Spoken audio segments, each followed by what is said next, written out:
देखा है, ये कलयुग नहीं तो क्या है। 16, 17, 18 वर्ष के बच्चों के बालों को सफेद होते मैंने देखा है। और 22 वर्ष का युवा, 22 वर्ष का बच्चा डायबिटीज पेशेंट, शुगर का मरीज मैंने देखा है। और 30-35 साल के बच्चे को देखो तो लगता है 65 पार कर गए क्या। हाँ, पेट पीठ में धस रहा है,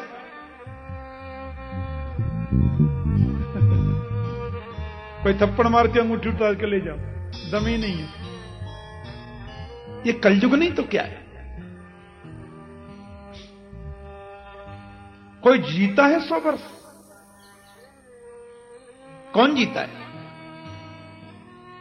और 100 वर्ष कोई जी ले तो गिनीज बुक में नाम लिखवाते हैं, हम 100 वर्ष जी गए। अरे कलयुग में 100 वर्ष तो जीना चाहिए ही।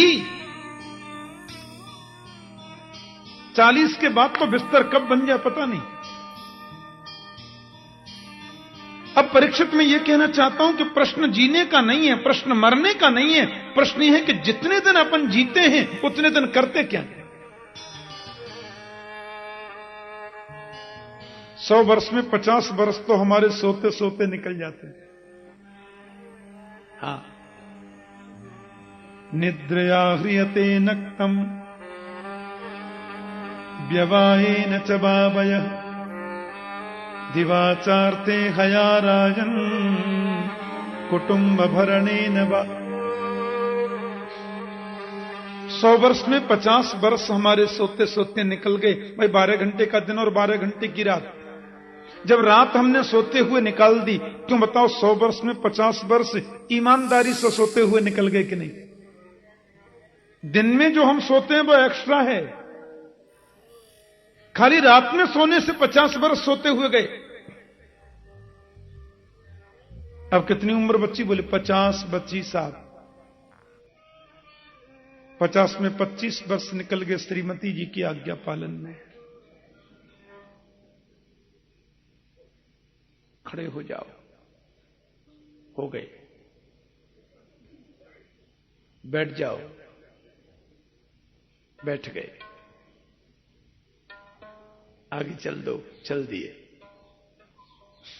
गोस्वामी तुलसीदास जी ने लिखा है, ससुरार पियारे भई, मैं भीतर की बात बता रहा हूं। ससुरार पियारे भई जब से रिपु रूप कुटुंब भय तब से। ससुराल जब से प्यारी लगती है फिर घर के लोग अच्छे नहीं लगते। और एक अंदर की बात बताऊं, एक बार ससुराल जाने से 4 धाम की यात्रा का फल मिल जाता है। हां, हमारे ब्रज में कहें, ससुराल सुख की सार पर दिना 2-4। जिनके ससुराल है उनसे पूछ के देखो, जिनको है ही नहीं वो क्या जाने बेचारे। बड़ा सुख है ससुराल का। 2-4 दिन तो खूब सेवा होती है, और ज्यादा रुक गए तो फिर थैला हाथ में दे देंगे, सासू जी सब्जी ले आओ मंडी से। शुरू 50 वर्ष 25 वर्ष इन सब कार्यों में व्यय हो गए। कभी ससुराल जा रहे हैं, कभी हाईकमान के आदेश का पालन चल रहा है। बचे 25 वर्ष। दिवाचार्थे हया राजन कुटुंब भरणे न बा। सुखदेव जी कहते हैं, कुटुंब के भरण पोषण में कभी बेटी के लिए बर ढूंढना है, कभी बेटा के लिए बहू ढूंढनी है, कभी ऑफिस में कुछ गड़बड़ प्रॉब्लम हो गई, कभी महाराज फैक्ट्री में हड़ताल हो गई, कभी पड़ोसी से झगड़े का टेंशन, कभी सामने वाले से विवाद का टेंशन, कभी इस बात का टेंशन कि मुझे टेंशन क्यों नहीं है। बोलो जय श्री कृष्ण। 25 वर्ष इसमें निकल गए। कितनी उम्र बची? बोलो कुछ भी तो नहीं बची। राजन, जल्दी मरने वाले की मुक्ति का उपाय तो सिर्फ एक है कि तस्मात् भारत सर्वात्मा भगवान ईश्वरो हरि। श्रोतव्य कीर्तितव्यश्च स्मर्तव्यच्चिच्छता भयम्। जल्दी मरने वाले की मुक्ति का सर्वोत्तम साधन है परीक्षित, सब जगह से मन को हटाओ और गोविंद के चरणों में लगाओ, और कोई उपाय नहीं है। कर से कर्म करहु विधि नाना, मन राखहु जहां कृपा निधाना। काम करते चलो नाम जपते चलो, हर समय कृष्ण का ध्यान धरते चलो, काम की वासना को मिटाते चलो, कृष्ण गोविंद गोपाल गाते चलो।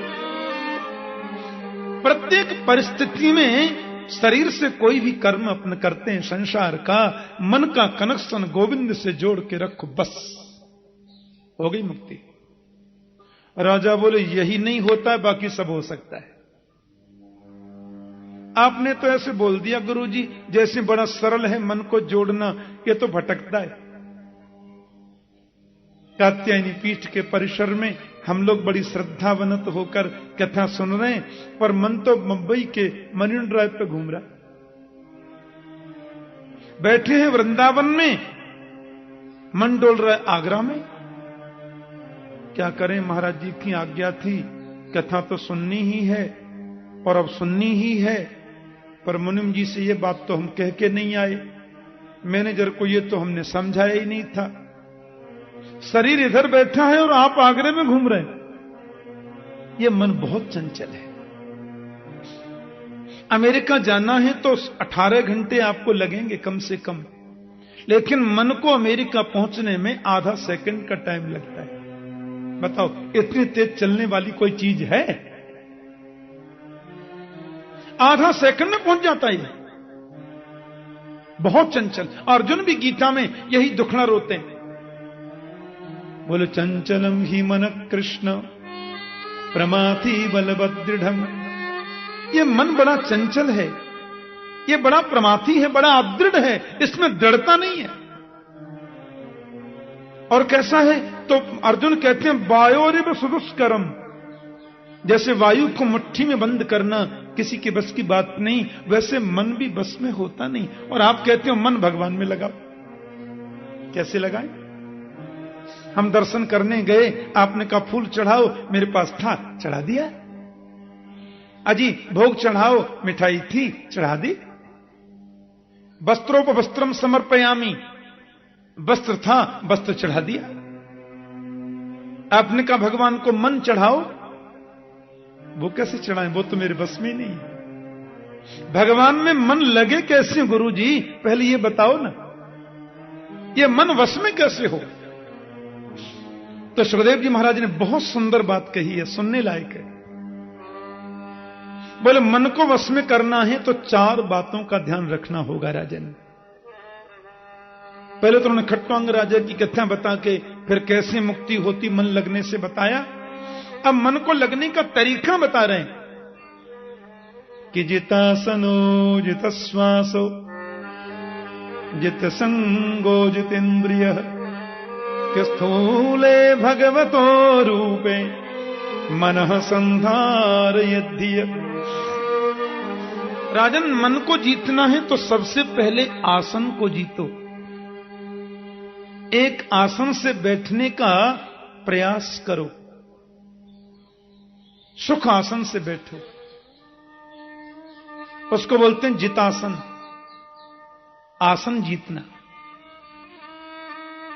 दूसरी बात है जित श्वासो, हर व्यक्ति को रोज प्राणायाम करना चाहिए। शरीर में बाहर की चमक आ जाती है बादाम रोगन की मालिश से, महंगे वाले साबुन के नहाने से, लेकिन अंदर की जो मजबूती है वो मिलेगी कहां से? इसमें जो गंदगी भरी है उसकी सफाई का प्रयास तो हम कुछ करते ही नहीं। इसलिए कहते हैं हर व्यक्ति को नित्य प्राणायाम करना चाहिए। एक नासा छिद्र को रोककर दूसरे से श्वास को चढ़ाना, फिर दोनों को रोककर श्वास को रोकने का प्रयास करना, फिर पहले से धीरे धीरे श्वास नीचे उतारना, यह पूरा कुंभक रेचक प्राणायाम की पद्धति है। और ऐसा करने से व्यक्ति अपने श्वास पर विजय प्राप्त करता है। इसलिए रोज प्राणायाम करो। आज किसी भी आदमी से बात करो, बड़ी हंसी आती है। सुनिए, बात मत करो, बहुत टेंशन है। छोटे बच्चे से भी बात करते हैं ना, बात मत करिए, बड़ा टेंशन है हमको। ये टेंशन का भूत ऐसा बैठ गया बड़े बूढ़े जवान बच्चे सब में, और इसका मतलब है हम अंदर से कमजोर हो गए, हम अंदर से खोखले हो गए। अंदर की जो मजबूती हमें मिलती है वो प्राणायाम के द्वारा मिलती है। इसलिए रोज प्राणायाम करना चाहिए। प्राणायाम करने से भी मन एकाग्रता की ओर बढ़ता है। और तीसरी बात है जित संगो, संग जीतो। क्योंकि संसर्ग जहां दोष गुणा भवंती, व्यक्ति में दोष भी आएंगे संग से और गुण भी आते हैं संग से। एक सेठ जी थे, बड़े सज्जन, बड़े भक्त बिचारे, भारत में किसी नगर में रहते। बच्चे लोग विदेश में काम वाम करते, तो बच्चों ने कहा बाबूजी आप वृद्ध हो गए, अब हमारे पास चलो। उनको भी विदेश ले गए।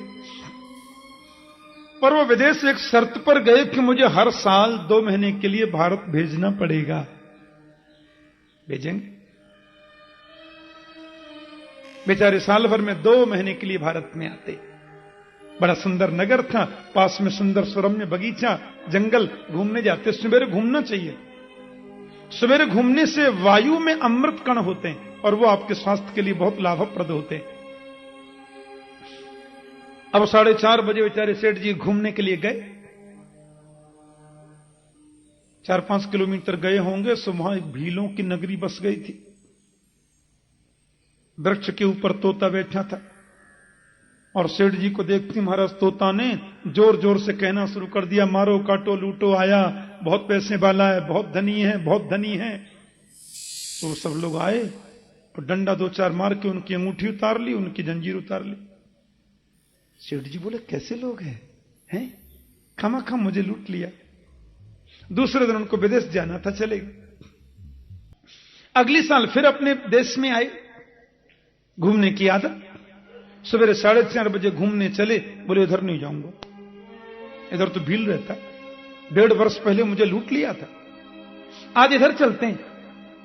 हमारा तो दूसरी दिशा में गए, 4-5 किलोमीटर पहुंचे होंगे कि वहां सुंदर सुरम्य संतों का आश्रम था, ऋषि आश्रम। और ऋषि आश्रम में भी वृक्ष की डाली पर एक तोता बैठा था। सेठ जी को देखती इतने मीठे स्वर में बोला, स्वागतम सुस्वागतम,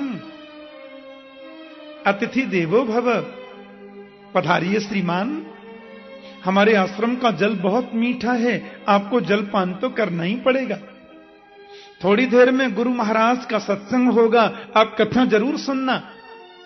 फिर मंदिर में प्रभु का दर्शन खुलेगा, श्रृंगार आरती करके जाना। क्यों श्रृंगार आरती ही क्यों करें? आप इधर ही नाश्ता करें तो इधर ही भोजन पाइए, फिर विश्राम करके आप कल जाना अपने गांव। इतनी मीठी आवाज में तोता ने उनको ढेर सारी शुभकामनाएं दे डाली। सेठ जी की आंखों में आंसू आ गए। ऋषि से पूछने लगे, महाराज 1.5 वर्ष पहले मैं उस रास्ते में गया था, उधर भी एक तोता मुझे मिला और वो इस तरीके से बोला, मुझे लुटवा दिया। और आपकी कुटी के इस डाली पर जो बैठा तोता कितना मीठा बोलता है, स्वागतम, आइए पधारिए। तोता तो तोता होता है, फिर वो ऐसा क्यों और ये ऐसा क्यों? इतना अंतर दोनों में क्यों? महात्मा जी बोले, हम क्यों बताएं, तोते से पूछ लो ना। सेठ जी ने तोते से कहा, हे शुकदेव, जरा बताएं मुझे।